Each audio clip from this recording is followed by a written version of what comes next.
La poudrerie de Sainte-Livrade-sur-Lot. L'histoire de cette commune est peu connue par les citoyens.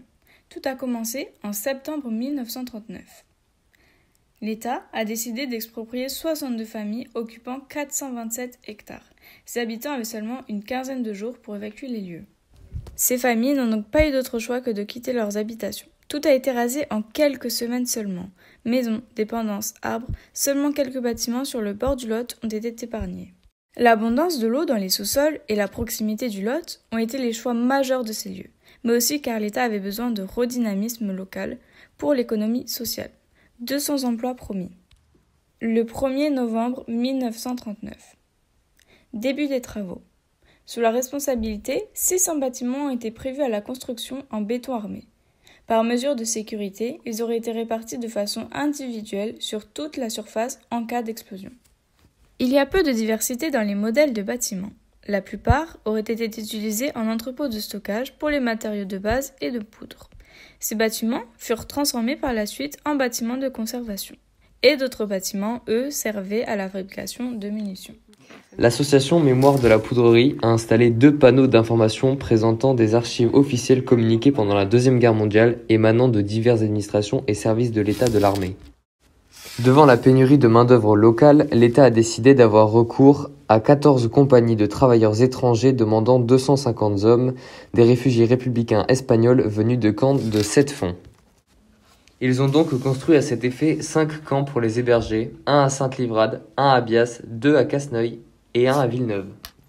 À l'arrivée des réfugiés espagnols, ces camps ont été construits pour les héberger et les utiliser en tant que prisonniers de guerre pour la construction de cette poudrerie, dont une de leurs interdictions est de communiquer avec la population locale, car ils étaient considérés comme prisonniers de guerre. Ces camps étaient encadrés de façon très militaire, cela a inspiré une citation très connue « Ces rouges inspirent la peur, ils mangent les petits-enfants ». En février 1941, remise des terres en état agricole avec les 1700 Espagnols et 200 civils restants. Le château de Miquez faisait partie du secteur de la poudrerie. Il appartenait avant l'expropriation à une marquise et sa fille. Elles ont été expulsées comme tout autre habitant.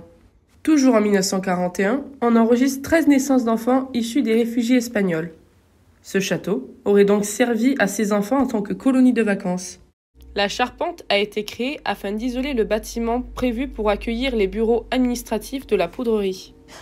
5000 hommes, dont 3500 sont des réfugiés républicains espagnols. Il fut envoyé sur le chantier de novembre 1939 à juillet 1940, pendant le mois de janvier. 10 000 ouvriers de plus sont prévus. Des recensements hebdomadaires sont effectués par les renseignements généraux des étrangers travaillant pour les entreprises en contrat avec l'État de 39 à 40.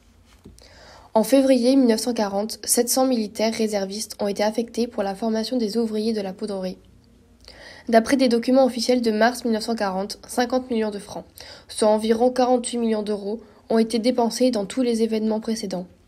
Cependant, en juin 1940, dû à l'armistice, tous travaux s'arrêtent et l'État lance un ordre de démolition.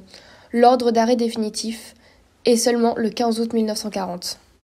Les indemnités d'expropriation fixées en juin 1942 sont finalement réglées aux habitants en décembre 1943.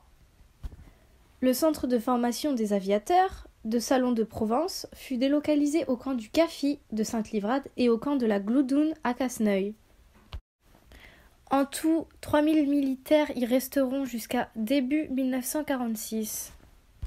La même année, la direction des domaines rattachait la poudrerie de Sainte-Livrade à celle de Bergerac. De mars à avril 1945, 700 Russes, appelés aussi les Mongols, sont libérés par les Alliés et les camps allemands et sont donc envoyés au camp de la gare à Casseneuil, ce qui engendrera de nombreux problèmes avec la population locale. En septembre 1947, le Conseil général 47 affecte 5000 francs à un groupe d'agriculteurs pour ensemencer 50 hectares. Par la suite, le Conseil général demande une remise de terrain et de locaux pour une école régionale d'agriculture et d'arboriculture. Le taureau de Robert Rigaud, qui est un Grand Prix de Rome, sera installé en 1957 jusqu'en 1974. Un mois plus tard, le service des poudres remet donc 267 hectares au domaine pour rétrocession aux anciens expropriés et 107 hectares pour le futur lycée agricole. En août 1947, la loi concernant la valeur de rachat des terres expropriées est modifiée. ce qui mit fin au projet de l'armée pour la création d'un centre national d'études et de formation rurale pour les militaires démobilisés sur les espaces de la poudrerie. En 1956, 1100 Indochinois ont été rapatriés à Bias et à Sainte-Livrade. Quelques années plus tard, en 1961, c'est 1161 Indochinois de plus regroupés au camp Kafi.